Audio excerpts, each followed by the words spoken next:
Paulo Sérgio de Macedo, mais conhecido como Paulo Sérgio, nasceu em Alegre no dia 10 de março de 1944. O cantor e compositor capixaba iniciou sua carreira em 1968 no Rio de Janeiro, lançando um compacto com o sucesso Última Canção. O disco obteve sucesso imediato e vendeu 60 mil cópias em apenas 3 semanas, transformando seu intérprete num fenômeno de vendas. Primeiro filho do alfaiate Carlos Bete de Macedo e de Hilda Paula de Macedo, Paulo Sérgio, se não tivesse manifestado desde cedo o intento de tornar-se músico profissional, talvez teria se realizado como alfaiate, haja vista que aos 10 anos frequentava a alfaiataria do pai, aprendendo os primeiros segredos da agulha e da tesoura. Porém, a veia artística já se desenhava cedo. Aos 6 anos de idade, quando em sua cidade natal, Alegre, Espírito Santo, apareceram as caravanas de artistas de emissoras de rádio do Rio de Janeiro, Paulo Sérgio participou, ao fim do espetáculo, de um mini concurso de calouros. Foi escolhido o melhor dentre vários concorrentes, passando a ser requisitado como atração especial em todas as festinhas da pequena Alegre. Ao chegar no Rio de Janeiro, para onde a família se mudara em meados dos anos 50, a trajetória do menino Paulo ganhou uma nova conotação.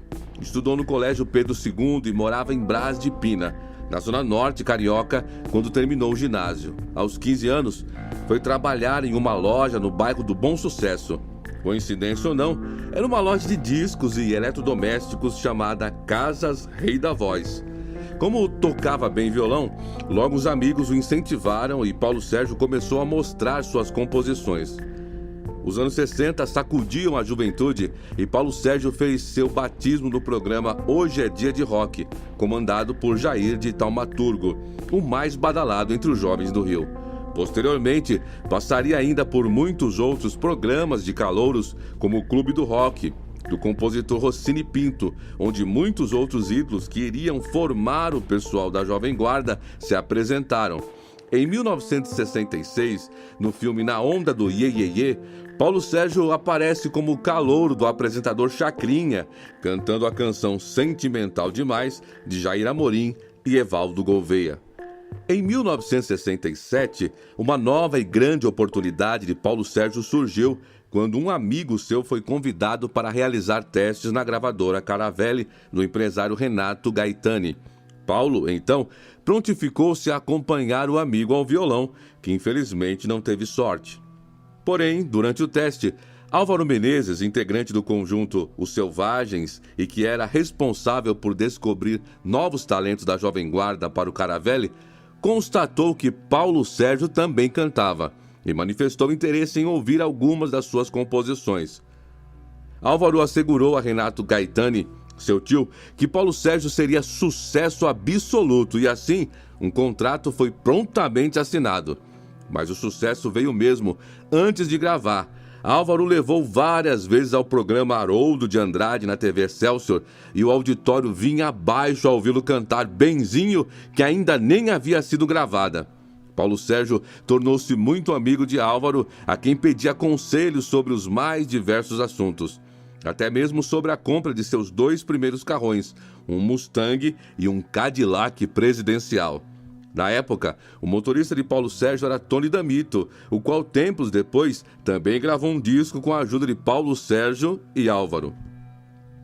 Após alguns dias, Paulo Sérgio gravou um compacto simples, que continha as músicas Benzinho e Lagartinha. Entretanto, a sua afirmação definitiva deu-se com o lançamento em 1968 do primeiro disco, denominado Paulo Sérgio Volume 1, que, alavancado pelo grande sucesso Última Canção, vendeu mais de 300 mil cópias.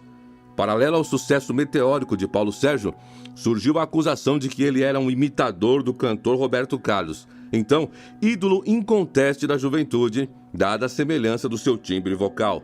Como contrapartida, naquele mesmo ano, Roberto Carlos lançaria o álbum O Inimitável.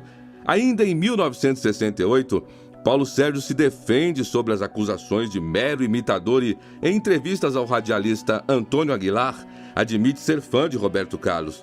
que estava somente buscando seu lugar no cenário musical brasileiro e que seu timbre de voz ser parecido com o de Roberto Carlos era uma simples coincidência. Já no final da década de 1960, com o fim do movimento Jovem Guarda, foi contratado exclusivo por Silvio Santos para integrar o elenco fixo de cantores do extinto programa Os Galãs Cantam e Dançam. Apesar de nunca ter pisado no palco do programa Jovem Guarda, chegou a se apresentar com Roberto Carlos nos Galãs, pois Roberto, que na época não era contratado por nenhuma emissora, também era convidado por Silvio Santos. Do sucesso inicial, advieram propostas para que Paulo Sérgio ingressasse numa grande gravadora. Em 1972, este assinaria um vultuoso contrato com a Copacabana, o qual, em razão das cifras envolvidas, foi considerado o maior acontecimento artístico daquele ano. Por conta disso, muda-se definitivamente para São Paulo, terra que ele adotou como sua. Pelo selo Beverly, Paulo Sérgio lançaria ao todo 8 álbuns. No dia 4 de março de 1972, Paulo Sérgio contraiu matrimônio com Raquel Teles Eugênio de Macedo, a qual conhecera casual e sugestivamente num pequeno acidente de trânsito. O casamento aconteceu secretamente, numa cerimônia simples, em Castilho, pequena cidade do interior de São Paulo. Em 23 de maio de 1974, nascia Rodrigo, que mais tarde usaria artisticamente o codinome de Paulo Sérgio Júnior. Além de Rodrigo, Paulo Sérgio tivera ainda 2 filhas, Paula Mara e Jaqueline Lira. Fruto de relacionamentos anteriores, em abril de 2011, a sua filha Paula Mara, infelizmente, faleceu. Paulo Sérgio, a partir do final do ano de 1979, praticamente se isolou da vida artística. Ele muda-se para um sítio em Tapicerica da Serra, na Grande São Paulo, e começa a levar uma vida bem simples, criando galinhas, cultivando plantas e passa a viver em contato mais direto com a natureza. Muito caseiro, convida seus pais para virem morar juntos com ele em sua chácara. Inicialmente, os mesmos aceitam sua proposta, mas dias depois retornam ao Rio de Janeiro, onde fixaram residência desde a saída do interior do Espírito Santo. Naquela mesma época, o cantor declara que pensava em abandonar a carreira quando completasse 40 anos. Permanece quase 1 ano e meio sem gravar discos e também sem fazer aparições públicas, uma vez que seu LP, volume 12, foi lançado no início de 1979, até que, em maio de 1980, lança o volume 13 e alguns sucessos já começam a figurar nas paradas de sucesso de todo o Brasil. No dia 27 de julho de 1980, um domingo, Paulo Sérgio fez sua última apresentação na TV. No programa do apresentador Bolinha, da Rede Bandeirantes, onde cantou 2 músicas que já eram sucesso do seu último trabalho fonográfico: O Que Mais Você Quer de Mim e Coroação. Logo após apresentar-se no Clube do Bolinha, nos arredores do teatro onde aquele programa era veiculado, na Avenida Brigadeiro Luiz Antônio, envolveu-se num incidente que talvez tenha provocado sua morte. Quando Paulo saiu do auditório para pegar seu carro, um Camaro de cor gelo estacionado próximo à Avenida Brigadeiro Luiz Antônio, vários fãs o cercaram. Queriam beijos, autógrafos, carinhos e fotografias. Uma delas, agressivamente, começou a comentar fatos relacionados à vida íntima do cantor e sua ex-mulher, Raquel Teles Eugênio de Macedo, de quem era desquitado desde 1978. Para evitar encrencas, os amigos trataram de afastá-la de Paulo, enquanto a moça garantia que ainda tinha muito a dizer. Nervoso, Paulo Sérgio deu a partida em seu carro, mas quando manobrou o veículo, foi atingido por uma pedrada no para-brisa. Fora de si, ele desceu do automóvel e partiu em perseguição à moça, que se refugiou no interior de um edifício, para onde o zelador não permitiu que Paulo a seguisse. Furioso, o cantor avaliou os danos causados ao seu veículo e aguardou vários minutos na calçada que a garota voltasse à rua. Seu secretário, Luiz Mendes, procurou acalmá-lo. Ele ainda teria de cumprir 3 apresentações antes que o domingo terminasse. Finalmente, o convenceram a esquecer o incidente e sair dali. Rumaram para uma pizzaria em Moema. Paulo tentou fazer um lanche, mas não conseguiu comer direito. Tinha muita dor de cabeça e nenhum apetite. A primeira apresentação foi no Grajaú. Quando terminou de cantar, Paulo chamou seu secretário, pedindo a ele que encontrasse uma farmácia e providenciasse comprimidos para sua dor de cabeça, que estava cada vez mais violenta. Ingeriu 2 de uma só vez e partiu para Itapecerica da Serra.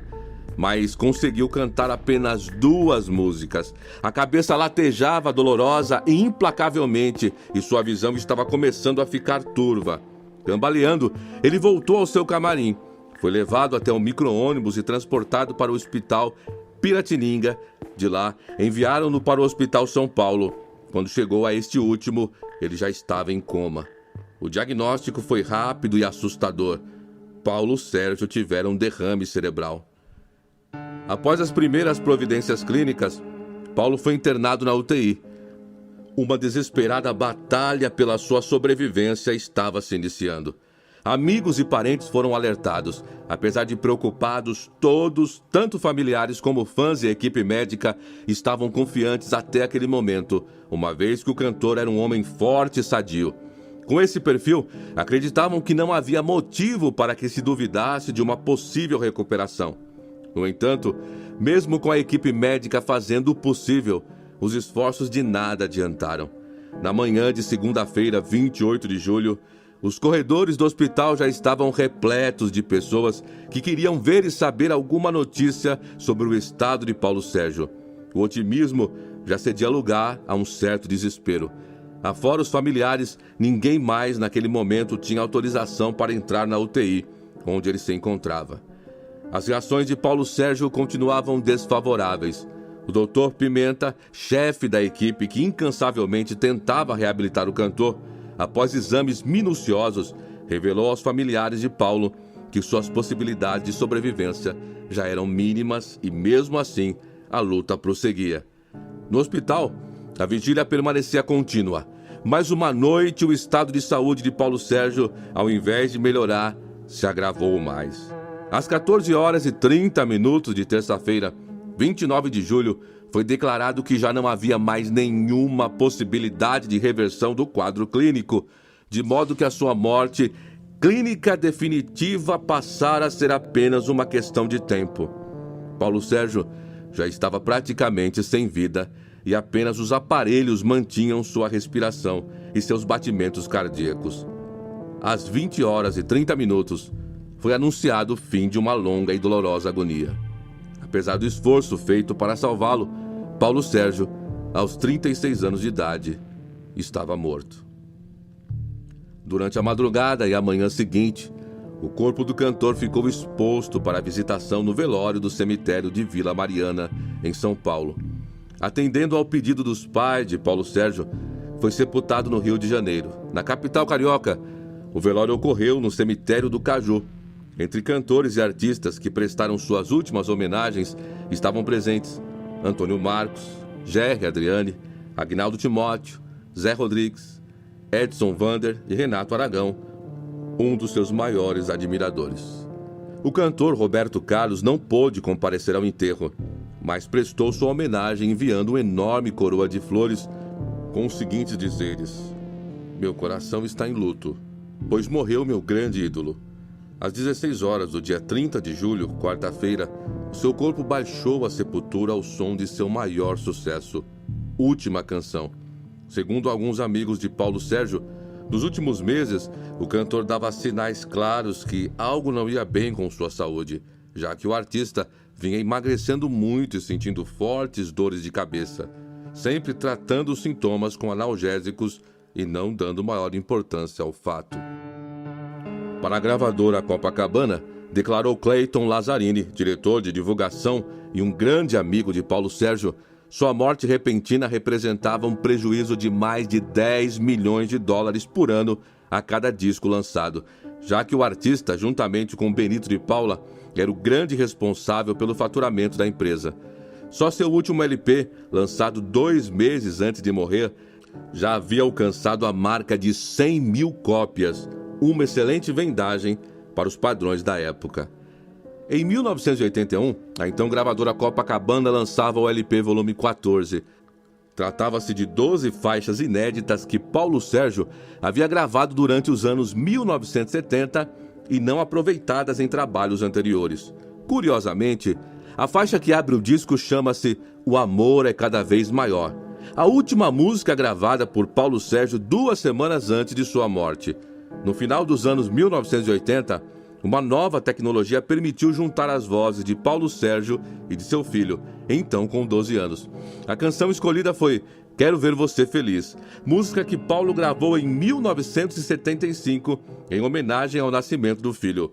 A nova versão, lançada em 1987, o filho responde ao pai com novos versos, incluídos a letra original da canção.